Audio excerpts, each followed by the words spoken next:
Hey everybody, I'm Andy Smith, your hostess with the mostest. I'm a 30-year comic book veteran, having worked for Marvel Comics, DC Comics, Image Comics, Cross Generation, Ominous Press. You name it, I've probably worked for them. And I do other things art-wise outside of comics in the field of advertising. I've also written some books on drawing comics you might have seen.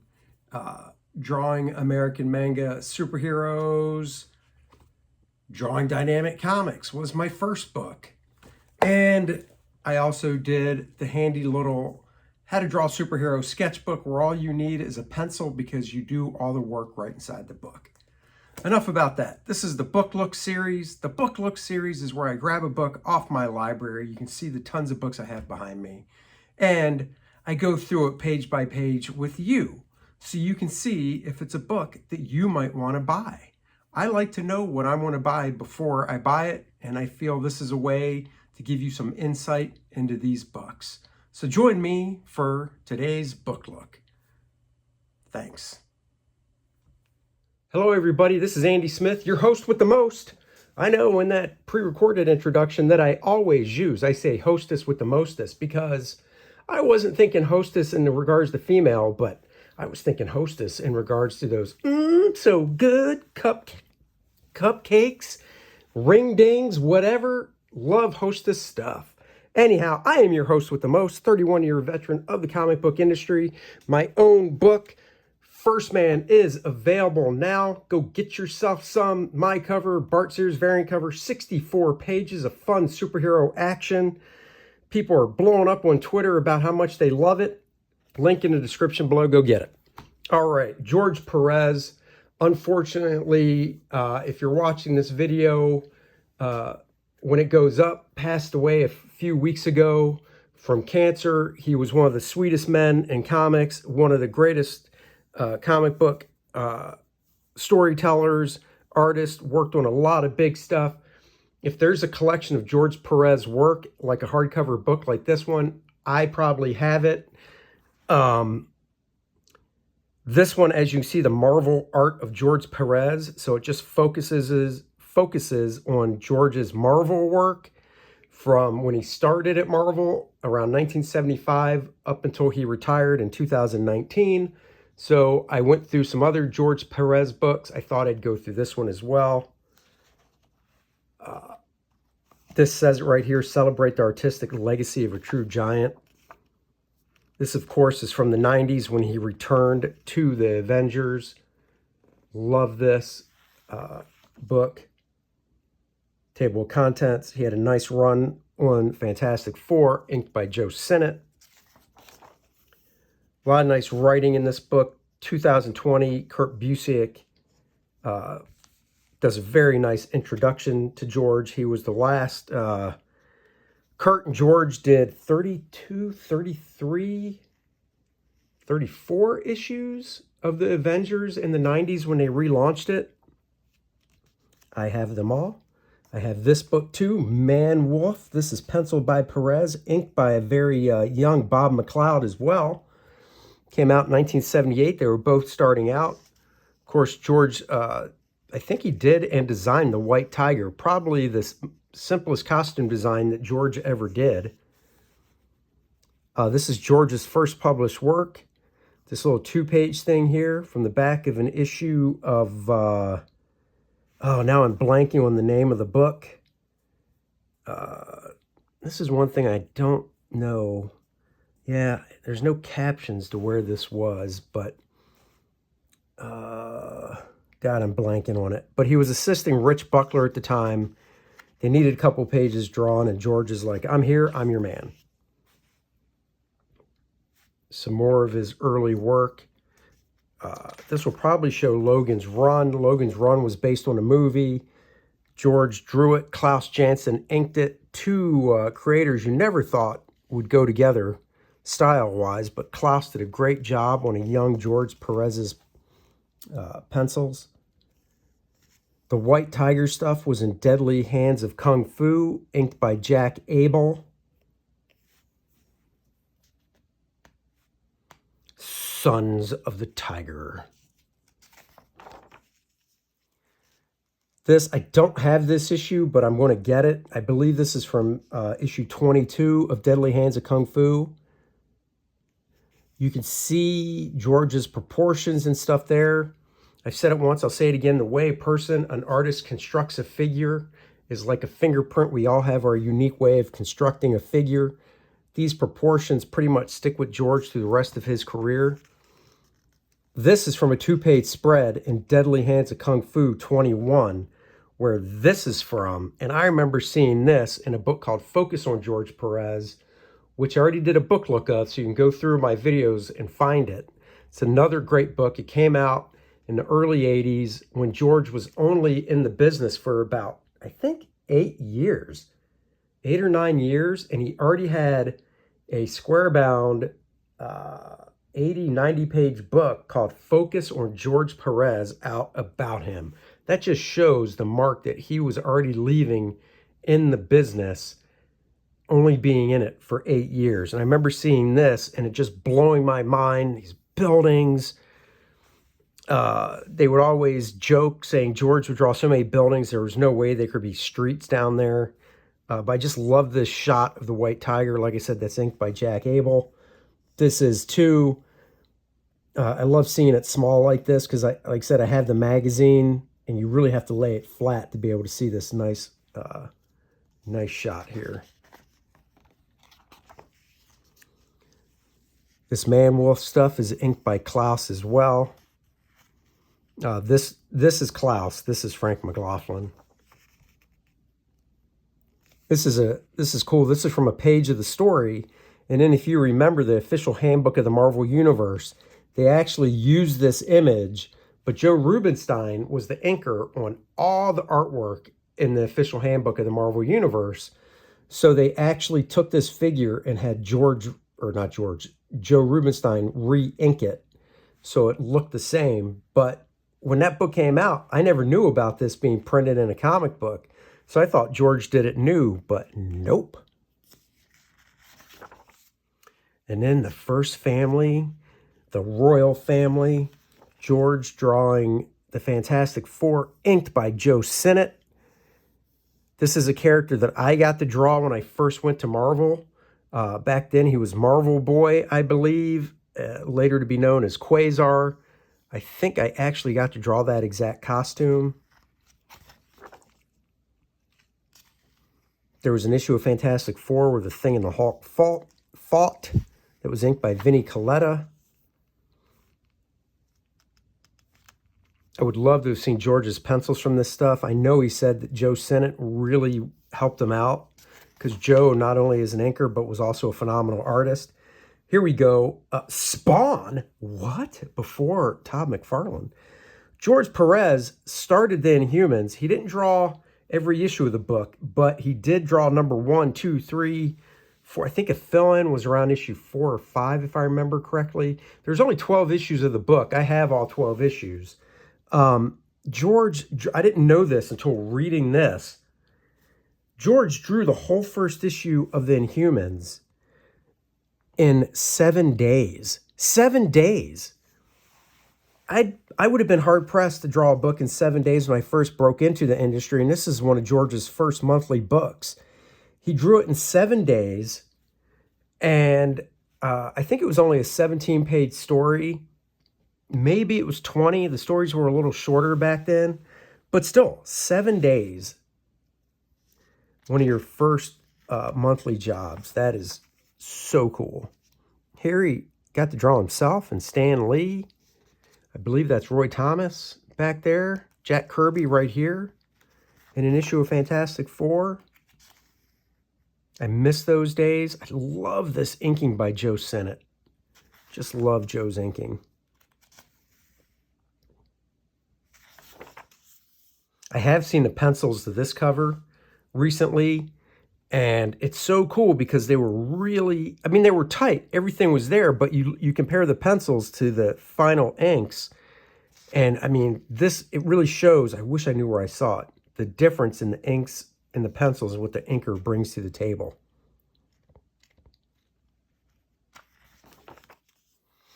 Another crazy George cityscape. This was the cover to a collection, I believe. So this was inked by George. Then his first tackle on the Earth Mightiest Heroes. He started with issue 141, which was November 75 cover date. I should pick that up because I love getting books from November. It's the month I was born. Inked by Vinnie Coletta. He brought back Hellcat. So many great storylines that George worked on back then. I have this issue. I love this shot. This was inked by Pablo Marcos. Love that shot of Submariner. Just powerful. Look at the power of that punch. George putting the work in, drawing all these little ants because the Ant-Man's attacking. I mean, the guy just never skimped. George was a guy that loved team books. Most artists were like, I don't want to draw a team book. I get paid the same whether it's a team book or a single character. Give me that single character. I can get it done quicker. I get paid the same. Not George. George is like, please, give me the team book.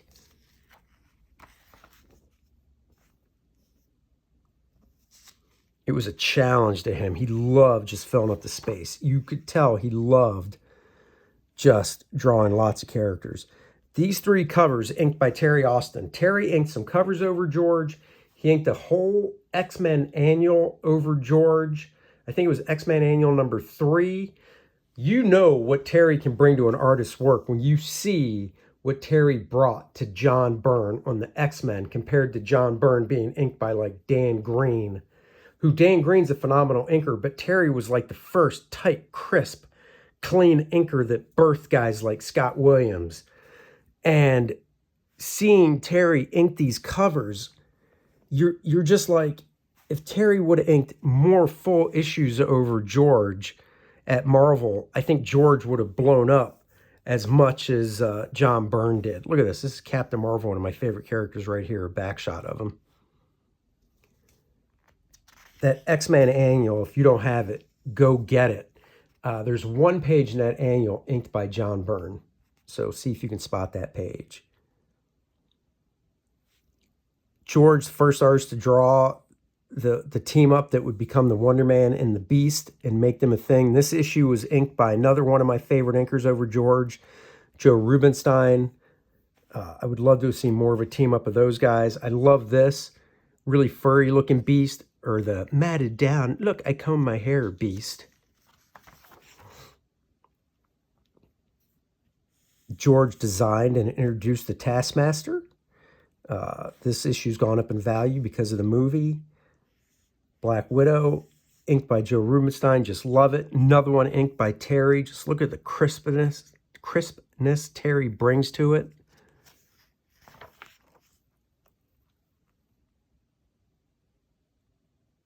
These are calendar pieces that George did.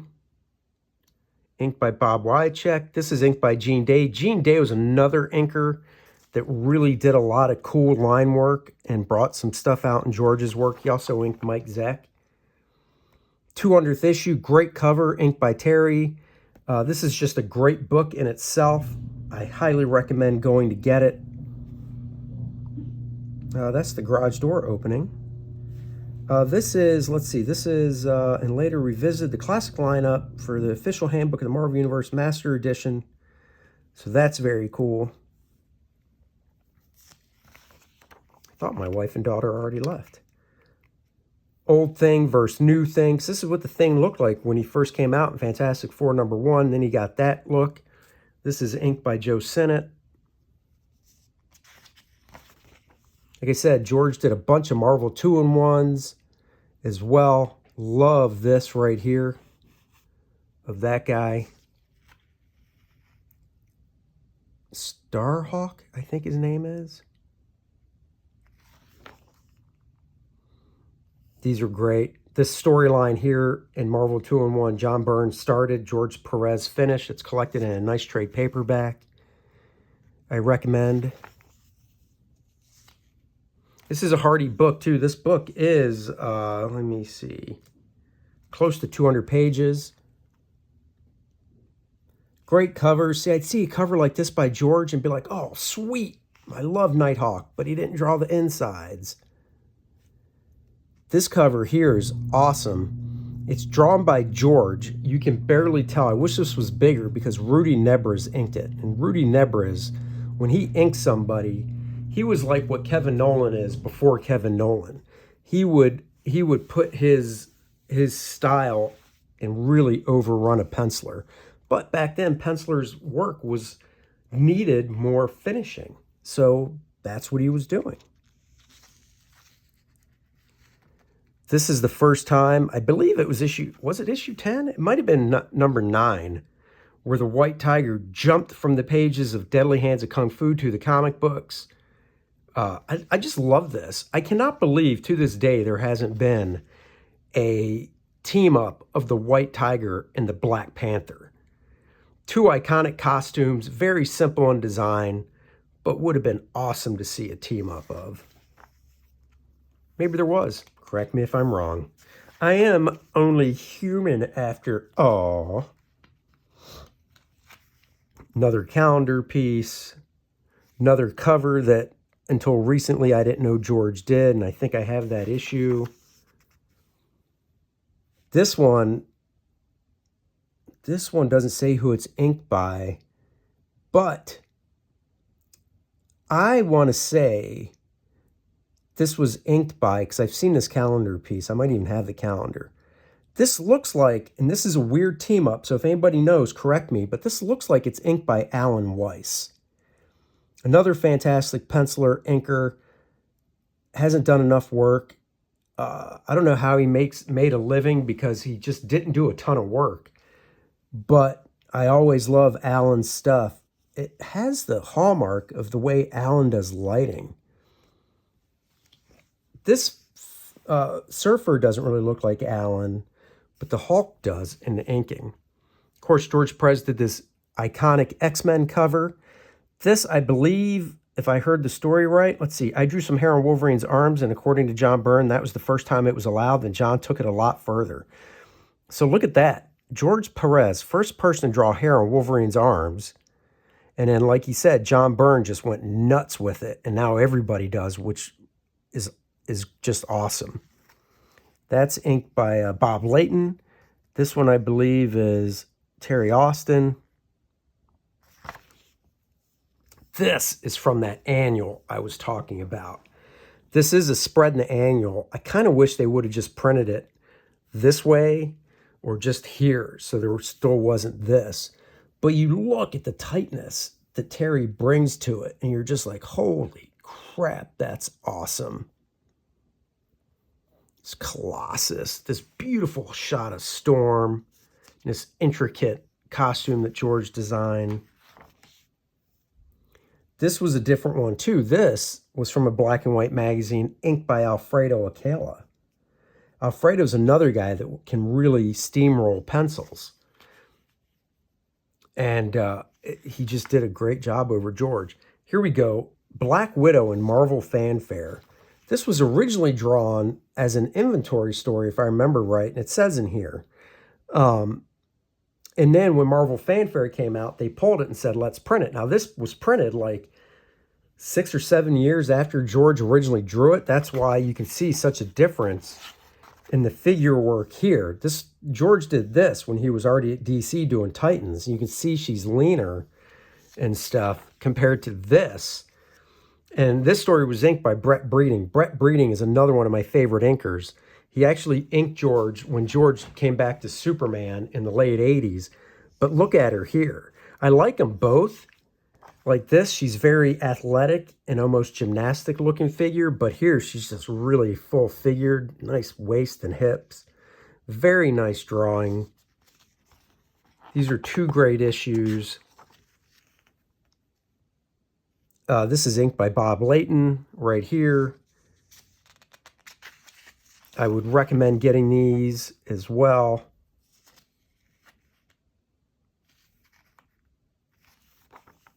And then, of course, throwing down the gauntlet. I don't know why he left this book. He only drew the first few issues of the original Infinity Gauntlet miniseries written by Jim Starlin. but they were inked by Joe Rubinstein. And my Lord, seeing Joe and George team up again was such a thrill. George is one of my favorite inkers with what he brings to the table. George left the book. Like I said, I don't remember why, but Ron Lim took over. Ron Lim did a great job. Joe Rubinstein was there to ink Ron. He pulled it together nicely. Love this cover. Generally, you don't draw the back of heroes on covers, but this just works to really focus in right here.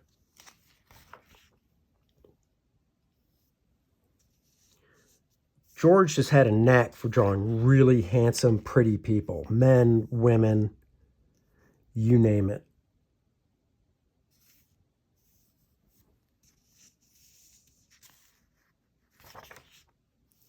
Then the Maestro, another book with Peter David. George did the pencil and inks on this one all by himself. This was the Hulk going into the future, fighting this future version of himself. Another fun storyline. I believe they do show a spread. Look at the detail. I remember reading George was really influenced by like European type stuff with the amount of detail he would put into this stuff. Look at the brow. He's like, oh, I am Maestro. So apparently when the Hulk ages, his brow really pops out, which is cool.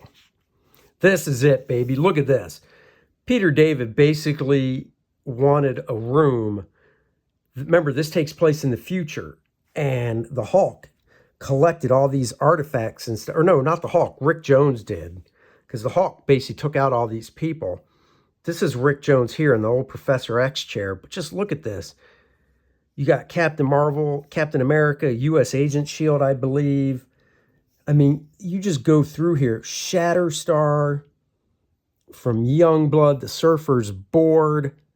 I believe that's Crimson Dynamo, Sunfire. Dead Again from the Phoenix. Just amazing. Look, the Beast. Look at that. Skin the Beast. That's the fur rug, except the Beast, the original X-Men chair, Ghost Rider's bike. Here it is in beautiful black and white, inked by George.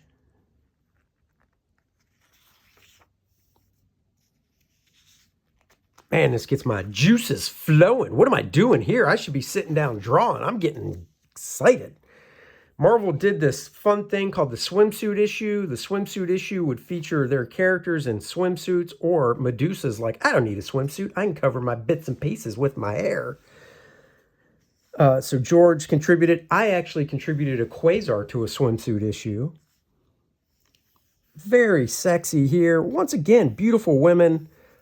Hunky men. That's a manly man there wearing a Speedo. This is the multiple man here, holding up. Let me see if I can read that. It's the multiple man, holding up the government liaison, Val Cooper. So that was probably a 2-page spread. A heroic return. 1998. George returns to do the Avengers. Dun, dun, dun.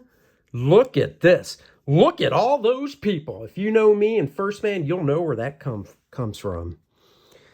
George this is a 2-page spread. Who knows? He might have drawn it bigger. I actually don't know, but it's a who's who. There's my fave, the original Captain Marvel, then Miss Marvel, then this version of Captain Marvel. There's the Quasar that I drew that costume of. Namor. He frames it with the Wasp and all the costumes she's worn throughout the years, and probably some more. Thunderstrike there. The real Thor there. Man. Just fills it up. This was from a poster in the Avengers when he was drawing it in the 90s. I love this cap. Nice mass to the figure, but go back and look at George's early stuff, like that White Tiger, and you can see this figure construction. As with age, this is like 23 years later, he's refined his anatomy, his drawing's a lot better, but the construction is still pretty much there. This is beautiful right here, seeing his breakdowns, and then I think he inked this one himself. Alvey inked the book, but I think George inked this himself. So he probably inked it right from this. You get to see some pencils of George's. They actually took the first issue of the Avengers and did an uncut version. And the uncut version is the book, and it's just the pencils. It's gorgeous to see George's pencils. Oh, yeah. Sexy Wanda. Bow, chicka, wow, wow. Another great spread from one of the pages inside the book. This just exudes fun. You can see this. You can tell George was having fun drawing this stuff. This is Alvey's inking. Alvey, I thought his line work matched perfectly with what George did.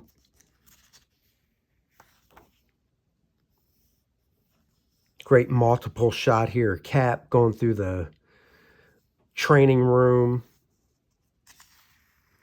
I would love, nothing against Alvey. I think Alvey did a phenomenal job. This is inked by George. I would love to have seen Scott Williams ink George. This is when they let some of the new warriors in the team. Firestar, I don't remember his name, but I love the costume design. Just like in the first run of the Avengers George did in the 70s, they brought back and did another thing with the Squadron Supreme. So you can see how George has evolved as an artist. These great shots of the Squadron right here. This is a great spread from issue 10, I think. Just look at the detail. George just throws it down. All these individuals here, they're not just stock cardboard cutouts. They're all different people. And then another one. I mean, how many? George is the master at these group shots. He just loves them. And George, as far as I know, is not a light box guy.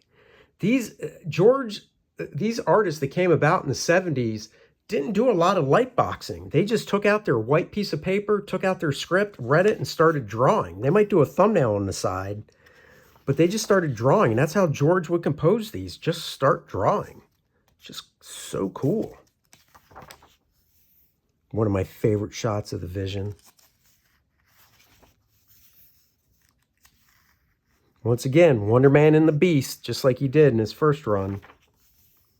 Of course, Ultron. This is a 2-page spread. Just gorgeous. 1-point perspective looking down. There's different people on the different levels, all doing different things, walking about. And the main focus is the Avengers walking into this lower level right here.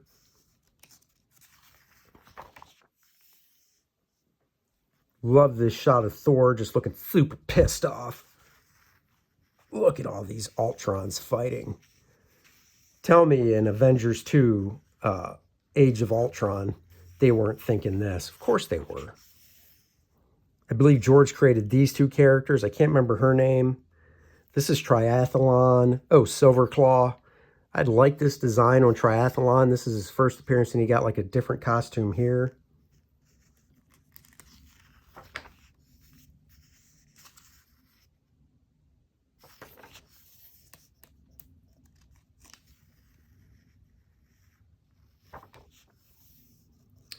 This is when they ended the Avengers in the 2000s, and a bunch of different artists worked on the book. So they brought George back. This was in 2005 to illustrate some of the last pages. It's a very nice send-off here. Before George passed away, Marvel printed this. They took this away, I believe, and printed this. And it was basically Hail to George Perez with all the team members drinking towards it, you know, raising their glass for him. And then they were able to talk about the Ultimate crossover. It was nice of DC to let them use this. This was from the early 80s when it was supposed to originally be Justice League Avengers. And then, of course, that got kaput canceled. You can see Dick Giordano was supposed to ink it. You see some of that there. So you see some of the original pencils from it. And then in the early 2000s, while George was at CrossGen, where I was working at the time. The deal came through and he was able to do Justice League versus the Avengers. You finally got to see it. George did the inks all himself. It's a great trade paperback. I used to have the 4 single issues. I got rid of it. I got the trade. The trade paperback is now worth money, which is nice. I never collected stuff because it was worth money, but it is. And then just recently, in March of 2022, I say that just for somebody watching this video, maybe a few years from now, they re-released the trade paperback, 700 copies, and a lot of the stores that got them did auctions with all the money going to charity, the Hero Initiative, I believe, which George was involved in. And George was he got to see the book in print before he passed. They did do a slipcase version, which I own, which was oversized, that had a lot of extra stuff, and it had a supplemental hardcover book that showed all the original pencils, which I might have to do a video on later as well, so you can see it. I have scans of those pencils too, and if I had the time, I'd love to print out a page and ink it, but I'm just so busy. Great shot. Look at all these characters. Just, man, gorgeous stuff here. Love this 2-page spread from the book. The heroes teaming up. This, I believe, is from the cover to issue 3. I believe this is the most expensive one because you got Superman, DC's icon, holding Thor's hammer and Cap's shield. And then once again, the master. I will say it all the time. George is the master of the multiple figures, and here it is. And this is true, the Perez legacy. He left an indelible mark on this industry. I'm so glad I got to meet him. I got to go to dinner with him and his wife in the late 90s. My wife and I got to go over to his house, see his studio, had a really great time that night. And he did a drawing of First Man for me, which I just cherish to this day. It's the only piece of George Perez art that I own. And here's a bibliography of all the work he did for Marvel. So I hope you enjoyed this book look. And thank you for joining me again. I'm Andy Smith, your host with the most. Once again, go get yourself some First Man. I'm breaking out on my own, doing my own book. Astonishing Comics is my brand. First Man, books are shipping out. Go back it, link below. Look at that, nice square bound, look great on the bookshelf if you have volume 1. If you don't have volume 1, you can get that too. Check it out. I thank you guys. This has been the book look of the Marvel art of George Perez.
Back, First Man 2 now, live on Indiegogo.